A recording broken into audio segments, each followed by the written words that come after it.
First, I'd like to introduce Rikugien, which is close to Komagome Station in Bunkyo-ku. Rikugien is especially famous for its beautiful azaleas in May.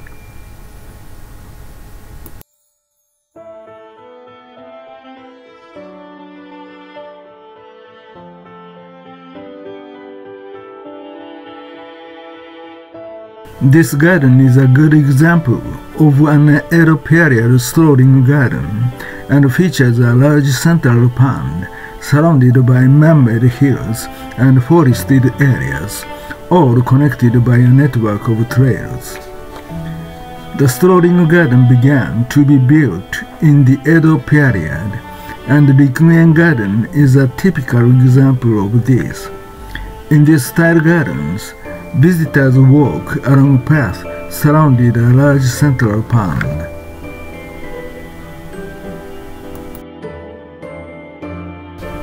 So first, the charm of Japanese strolling gardens lies in the views that change when seen from different perspectives and during different seasons or time of day. This style of gardens incorporate various traditional elements such as artificial hills, islands, bridges, pavilions, large rocks, and others. They are used to represent famous sceneries from Japan and China.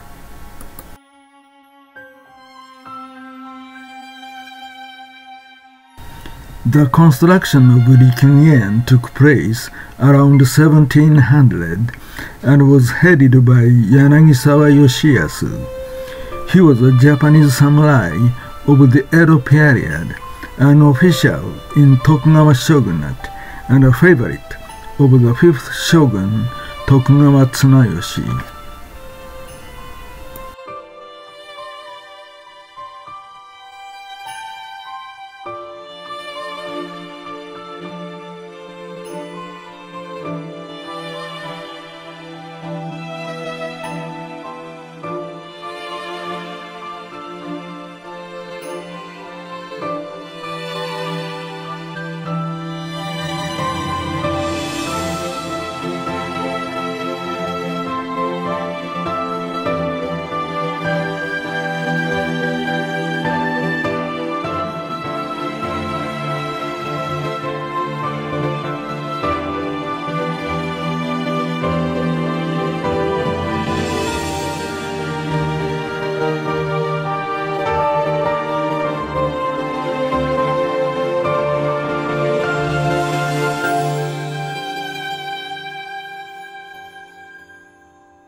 Second, I'd like to introduce Hamari Garden close to Shinbashi Station in Chuoku.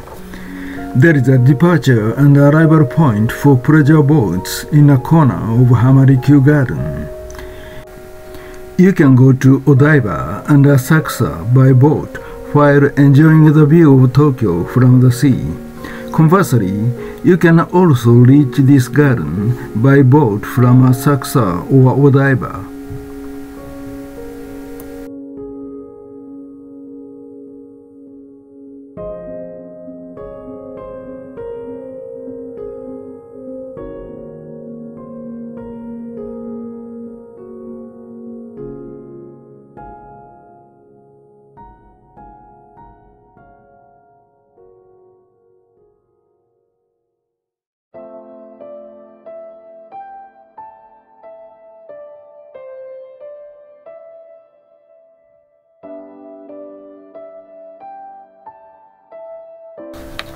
The main features of this garden are that it is larger than the other 3 Japanese gardens in Tokyo, and that it is surrounded by skyscrapers.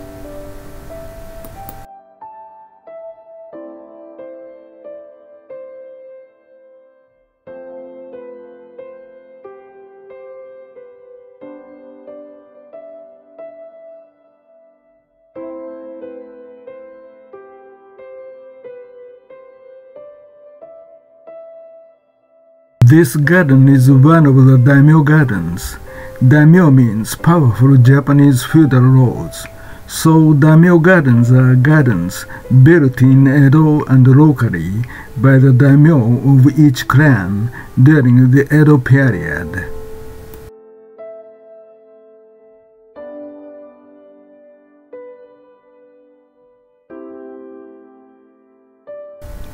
Hamari Garden has a large pond in the center, and it has a beautiful tea house in it.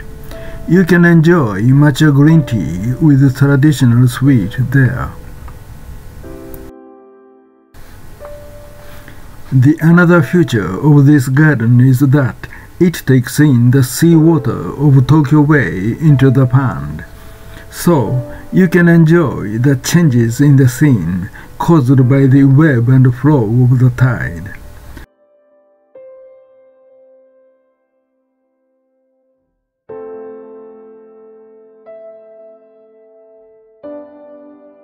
However, in modern times, a full-scale pond with a tide like the Hamari Garden is rare.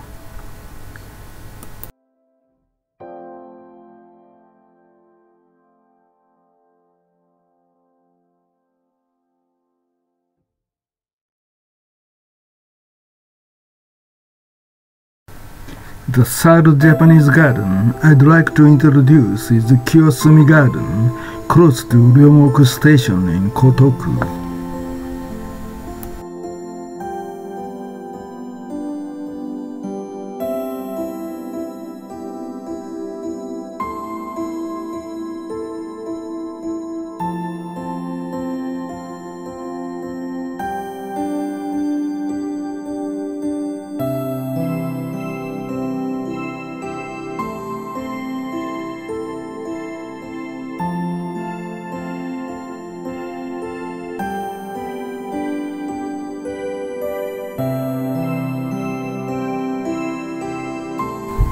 It was originally a residence for an Edo-era merchant, and the founder of Mitsubishi, Iwasaki Ataro, bought the land during the Meiji period to entertain guests.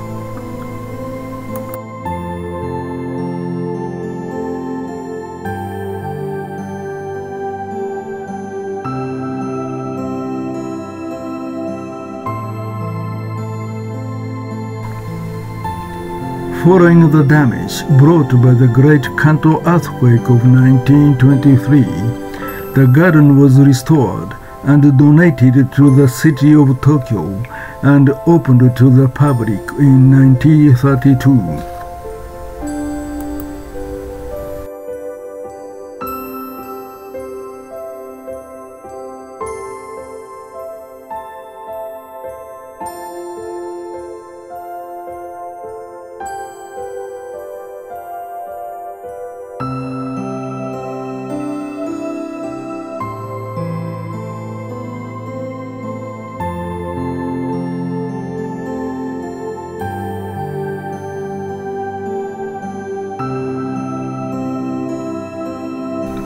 The best feature of this garden is the beautiful arrangement of many stones. Big stones are placed on the edge of the pond so that you can walk there.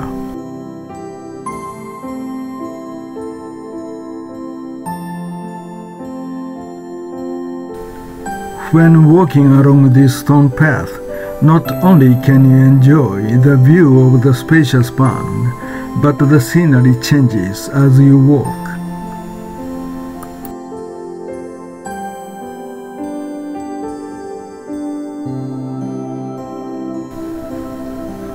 Taking advantage of the convenient location of the water transportation that continues from the Sumida River nearby to the sea, Large stones and famous stones have been transported by boat from all over the country.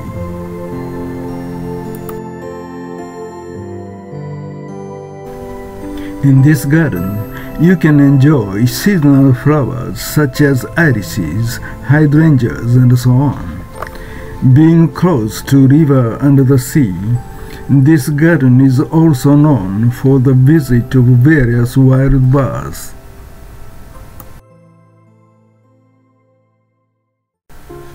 The last Japanese garden is Koishikawa Korakuen, close to Suidobashi Station in Bunkyo-ku. This garden is near the center of Tokyo, with a baseball stadium and an amusement park adjacent to it. Still, once inside the garden, you'll forget you are in the middle of the big city.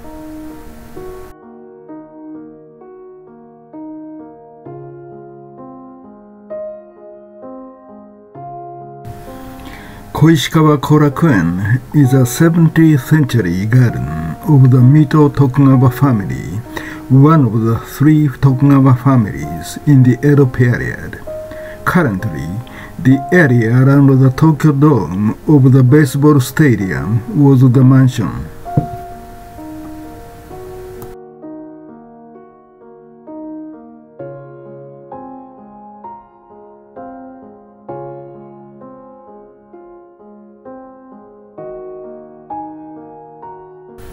Like most traditional Japanese gardens, Koishikawa Korakuen attempts to reproduce famous landscapes in miniature using ponds, stones, trees, and man-made hills.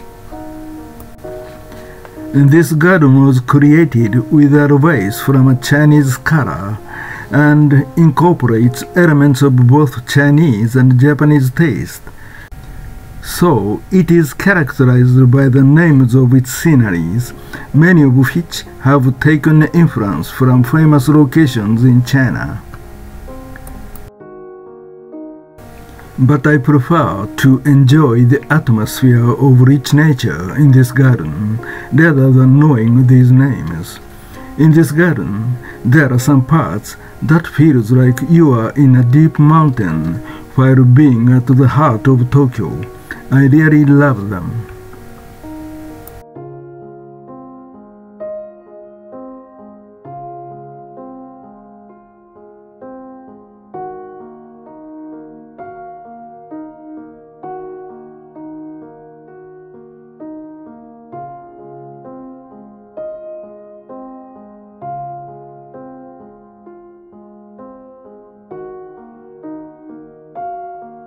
After exploring the garden, you can rest while dining at the Japanese restaurant next to the entrance.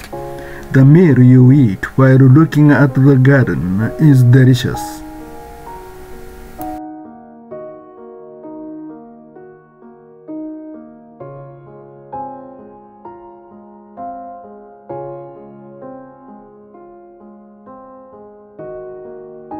Once you leave this garden, you will remember yourself in the hustle and bustle of Tokyo.